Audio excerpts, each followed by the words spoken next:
What is the first thing that comes to your mind when you think of migrating to some other country? Yes, you guessed it right. The answer is the cost of living. Cost of living in simple terms mean how much money do I need to spend to cover my daily expenses like food, rent, travel and other miscellaneous costs. To start with, let's talk about something you cannot live without. I mean, the roof above your head. Sydney is one of the costliest cities to live in, and one room rent here ranges from a meager $120 to a lavish 1000 per week. The cost basically depends on how far you are living from the Sydney city, which is called the Central Business District or CBD in short. Sydney CBD is the commercial hub of Sydney and most of the jobs lies here.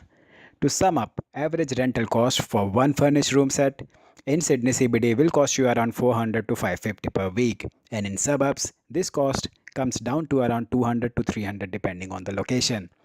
One important thing to note here is that these rents generally are exclusive of all rental costs like electricity, water, gas and internet.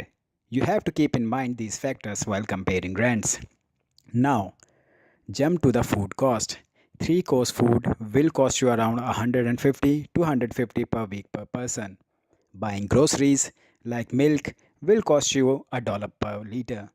Bread will cost you around $1 per pack. Chicken breast 11 per kg. A beer will cost you $5 and a pack of cigarettes will cost you 25. Eating out is also not cheap. A trip to a restaurant for a person costs around 15 to $20. Traveling. Public transport in Sydney includes buses, trains, and ferries. The good thing is that all of them share a common traveling ticketing system which is managed by Opel. For traveling, you need to buy and recharge an Opel card which can be tapped at any mode of public transport. Traveling cost starts with $2.1 for the first 3 kilometers in case of buses and go up to $8.3 for a trip.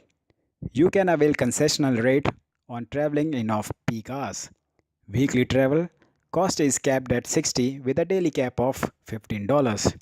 Other options for traveling is to get an Uber which will cost you around $3 per kilometer. Or you can own a car as the prices of gas is around 1.27 per liter. Owning a car might sound cheap, but it comes with other costs like registration and insurance which will cost you around 1500 per year and servicing costs which comes around 500. To conclude,